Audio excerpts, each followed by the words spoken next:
This episode of Teen Mom 2 starts off with Javi stalking Briana. Briana says this is awkward. She pushes an exit door instead of pulling it to try to get away from him, while Javi's following her saying, "Man, I didn't know MTV was gonna be here, that's so weird." You lying little. We all know you wouldn't have even bothered showing up if that were the case, Javi. Briana goes to drive Shirley to the hotel, then Javi pops into the back seat like this is his car and is like, "Want me to drive?"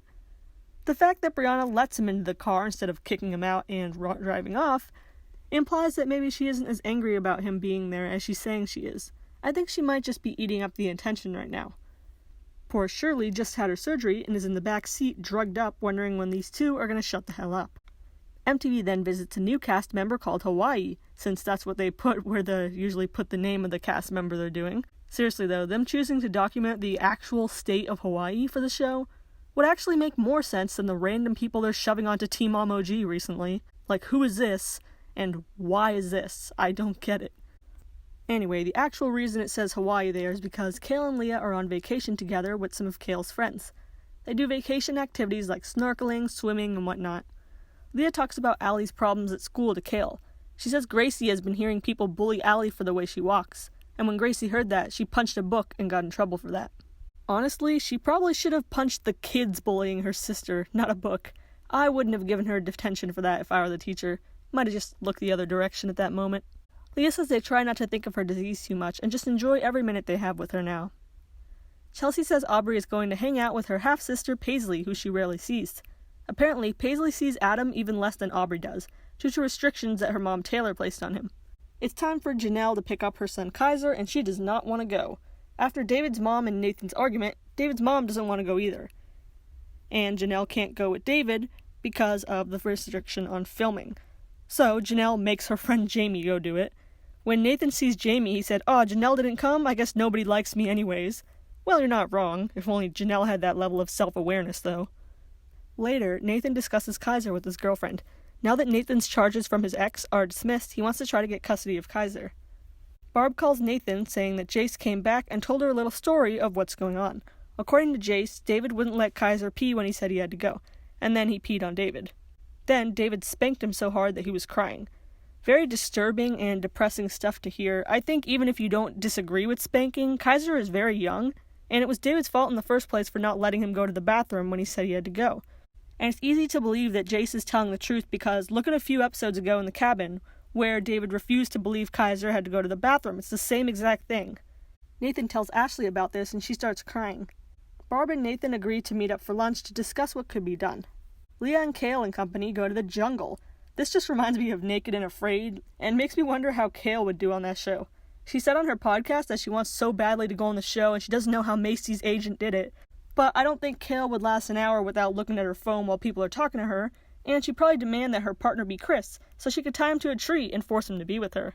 Speaking of Chris, he texts her asking where his son is. Kail is mad because, as she says, otherwise he never asks how Lux is doing. Yet he posts pictures on Instagram implying that he's with him all the time. Kail says, "Please don't be an Instagram dad, you've only seen him twice." They all go cave swimming and trash talking and seem to get more enjoyment out of the latter. Corey calls Leah. He says Allie's been getting sick but is fine now, thankfully. While Briana is getting her butt deflation, Devon plays with Nova at the park, over in Orlando. In Miami, Javi is still hanging around. He walks in and announces, "It's a me!" Sure is, Javi. He and Briana argue a bit. Briana is mad he went on Kail's podcast to speak badly about her, and Javi is mad she invited her ex to take care of her. They basically have the same argument here that neither should care what the other does since they're no longer together. So I don't get why they're not seeing each other's perspectives. Although I do have to say that Briana has more leverage because on the podcast, Javi was personally insulting her, while Briana did nothing like that to him. Javi says that him coming there should prove how much he cares, and he feels like he's fighting for the relationship, but she isn't. Maybe that should clue you into something, Javi. She's not that into you. Then he makes a huge mistake. He decides to admit that, "I have someone saying right now they'll move to Dover to be with me. That's effort that you're not putting in." So he's basically admitting to pursuing multiple women at once. Briana gets mad, calls him out, and says he can leave. But, by the way, let's take a second and look at the logistics here. Javi was hooking up with Kail at this time, but she already lives in Delaware, so he's not talking about her. And who happens to have been pregnant for a questionable amount of months now? Lauren Comu, Javi's current pregnant girlfriend. He's talking about Lauren here. Lauren, who he supposedly loves so much, she's his number one, all those Instagram posts. But here, he basically uses her affection for him as a tool to try to make Briana jealous. All she is to him here is some secondary girl to Briana. Ouch. Bet Javi really hopes she doesn't watch this. Briana locks herself in the room with Shirley and for once shows some actual emotion. She says, "How do you try to get me a ring and then do all this?" She actually seems sad about what Javi did to her for the first time. I almost feel bad for her in this moment.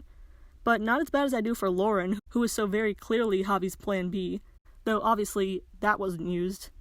Chelsea goes bowling to let Aubrey see Paisley, but not before warning Aubrey, "Don't tell anyone about my pregnancy, don't tell Paisley, don't tell Taylor." Which really shows how much Chelsea really trusts Taylor, clearly not that much. I doubt these two are actually friendly in real life. There's a cute scene where Aubrey shows Paisley how to bowl. Chelsea and Taylor talk about their shared dislike of Adam's mom, who's in denial. Paisley asks Aubrey if Cole is her real dad, which Chelsea just eats up. She has those same creepy, huge eyes that Javi gets whenever drama happens. She just loves the thought of Cole replacing Adam. Over in Hawaii, Leah and Kail talk about how their baby daddies seem to be judging them for going on vacation. Then they go to the stables to ride some Farrah Abrahams on the beach. After riding, Kail says she liked it and she can't feel her vagina. I'm not even going to comment on this. Low-hanging fruit, you know. Barb does lunch with Nathan. Kind of weird to see since they used to hate each other so much, but I guess Janelle and David are so awful that my enemy's enemy is my friend, right? Anyway, they talk about how David hits Kaiser all the time. Nathan says Janelle is always so late to pick up Kaiser and curses so much even at the meetings that he filed a motion of contempt. He also wants Janelle and David to take a drug test and psych evaluation. Mostly David, though. Barb agrees the only way they can do things productively is through the court, and she keeps a record of behavior to report. In fact, she has calendars all the way back to 2009, tracking Janelle's poor parenting decisions to have a record for the court. Nathan also notes how Janelle will basically take on the hobbies of her boyfriends and does whatever they do and copies them. When she was with him, she was all about fitness just like Nathan, and now she's all about that country life, which she never showed interest in before. Nathan is concerned about all the interesting guns, and so is Barbara. Leah and Kail and her friend go skydiving. Kail says her last skydiving prompted such great changes in her life, such as getting a divorce from Javi, and continuing to bang Chris regardless. Shirley says she wants to talk to Javi. Poor girl's recovering from surgery and is stuck in the middle of this weird love triangle, or square, or pentagon, or whatever it is. She confronts him about playing Briana, and Javi says, "If I wanted to rush or settle, I could, but I don't wanna, I want Briana." Damn, he just flat out admitted that being with Lauren would be settling to him. And I guess he didn't wanna, but that's exactly what happened. This poor girl. Still, Briana says Javi can stay. But when he's all, "Let me get a hug," she won't give him one. He's just there to drain her fluid and clean her ass. And that's all for this episode of Teen Mom 2. Do you think Javi is talking about Lauren being the one who'd come to Dover for him? I mean, who else would it be, right? And was it wrong of him to admit that she's his backup girl? And should Nathan try to get custody of Kaiser? Leave a comment down below and make sure to subscribe for Teen Mom recaps every week.